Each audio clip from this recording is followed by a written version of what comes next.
ஹாய்ப்பா, good evening. இன்றைக்கி evening ஏதாவது snacks சாப்பிடும் போல் இருந்தது. சரி, ஆயிலெலாம் இல்லாமல் ரொம்ப சிம்பிளாக செய்யலான்னு சொல்லிவிட்டு பால் கொழுக்கட்டை செஞ்சேன். நான் பால் கொழுக்கட்டையை உருண்டையை கொஞ்சம் குலோப் ஜாமுன் மாதிரி கொஞ்சம் பெருசாக போட்டு செஞ்சேன். வாங்க எப்படி செய்கிறதுன்னு பார்க்கலாம்ப்பா. ஒரு அடுப்பில் இட்லி சட்டியில் தண்ணி ஊற்றி அடுப்பை சிம்மில் வச்சுருக்கேன். ஒரு அடுப்பில் பால் வச்சுருக்கேன். அரிசி மாவு எடுத்து வச்சுருக்கேன். இதில் தண்ணி கொதிச்சுக்கிட்டு இருக்கு.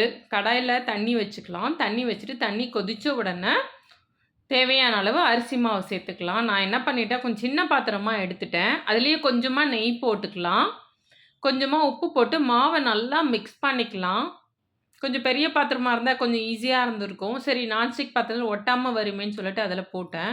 நல்லா ஓரளவு கலந்து விட்டுட்டு ரொம்ப மிக்ஸ் ஆகிற ஓரளவு அந்த ஹீட் அந்த மாவில் ஃபுல்லாக படுற மாதிரி வச்சுட்டு கொஞ்ச நேரம் நம்ம மூடி வச்சோம்னா மாவு கொஞ்சம் வெந்தா மாதிரி ஆயிரும். அதுக்கப்புறம் கையில் நம்ம நல்லா பெசரிக்கலாம்.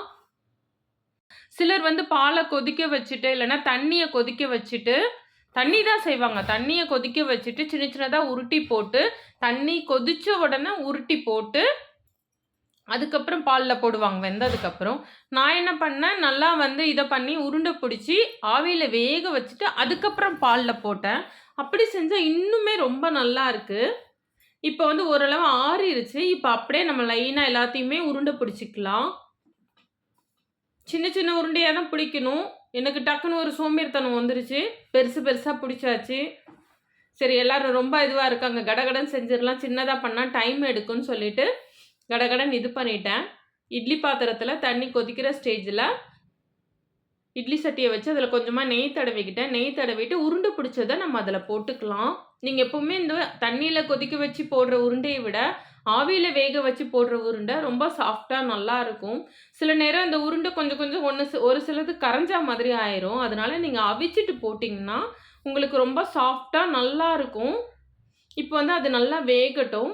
அடுப்பில் பால் வச்சுருக்கேன். பால் கொஞ்சம் நல்லா சிம்மில் வச்சு கொதிச்சிக்கிட்டு இருக்கு. இந்த டைமில் கொஞ்சமாக ஏலக்காய் போட்டுக்கலாம். ரொம்ப சிம்பிள்ப்பா. சுடுதண்ணி போட்டு பிசைஞ்சோம், நல்லா பிசைஞ்சிட்டு உருண்டை பிடிச்சோம், இட்லி சட்டியில் வச்சு அவிச்சோம், ஒரு பாத்திரத்தில் பால் வச்சோம், அதில் ஏலக்காய் சர்க்கரை போட்டுட்டு அவிச்சதை போட்டால் சூப்பராக ஆயிரும்.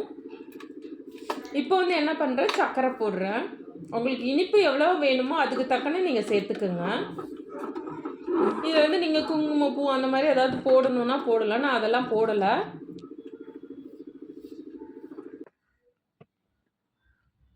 இப்போ இந்த டைமில் நம்ம வேக வச்சோம் இல்லையா, அது கொஞ்சம் நல்லாவே வெந்துருச்சு. இட்லி பாத்திரத்துலேருந்து எடுத்து இந்த பாலில் போட்டுடலாம்ப்பா.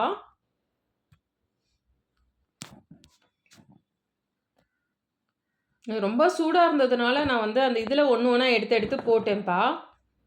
ஆனால் ரொம்ப அன்றைக்கி பாத்திரம் காலி. அவ்வளோ டேஸ்ட்டாக நல்லா இருந்தது பால் கொழுக்கட்டை.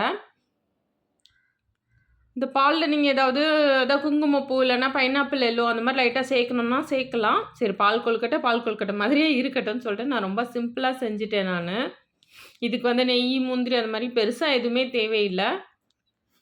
நீங்கள் இந்த மாதிரி சுடுதண்ணியில் வேக வச்சுட்டு சுடுதண்ணி நல்லா கொதித்தோடனே நம்ம உருண்டை பிடிச்சோம் இல்லையா, அதை நீங்கள் போட்டிங்கன்னா நல்லாயிருக்கும். இப்போ பால் இன்னும் நமக்கு கெட்டியாக தெரியறதுக்காக கொஞ்சமாக கார்ன்ஃப்ளவர் கரைச்சி சோள மாவை தண்ணியில் கரைச்சி ஊற்றிடலாம். அப்போ தான் பால் ரொம்ப தண்ணி விட்ட மாதிரி இல்லாமல் கொஞ்சம் கட்டியாக இருக்கும். அரிசி மாவு கரைச்சி ஊற்றினாலும் ஓகே. நான் சோள மாவு இருந்ததுனால சோள மாவு கொஞ்சமாக தண்ணியில் கரைச்சி ஊற்றிட்டேன். நல்லா கட்டி இல்லாமல் கரைச்சிக்கலாம்ப்பா. இப்போ ஊற்றியாச்சு. கொஞ்சம் நல்லா அது கட்டியாக கொஞ்சம் சேர்ந்த மாதிரி வந்துடும். அப்போ பால் கெட்டிப்பட்ட மாதிரி இருக்கும். சிம்பிளாகவும் செஞ்சிடலாம். நிறைய பால் ஊற்றி செய்யணும்லாம் இல்லை. இது தேவைன்னா குட்டி குட்டி வேறு வேறு ஷேப்பில் சின்னதாக உருட்டி போட்டோம்னா இன்னும் நல்லாயிருக்கும். அவ்வளோதான்ப்பா, சூப்பராக பால் கொழுக்கட்டை ரெடி ஆயிடுச்சு. நம்ம பாத்திரத்தில் வச்சு எப்படி இருக்குன்னு சாப்பிட்டு பார்த்துடலாமா? ஃபஸ்ட்டு என் பொண்ணுக்கு தான் வச்சு கொடுத்தேன். நல்லா, அதாவது ஈவினிங் டைமில் பக்கோடா அந்த மாதிரி பஜ்ஜிலாம் சாப்பிட்றத விட இந்த மாதிரி செஞ்சு சாப்பிட்டோம்னா கொஞ்சம் ஹெல்த்தியாக நல்லாவும் இருக்கும், ஆயில் இல்லாமல் சாப்பிட்றதுக்கு.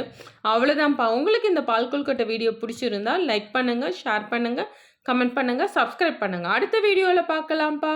பாய்.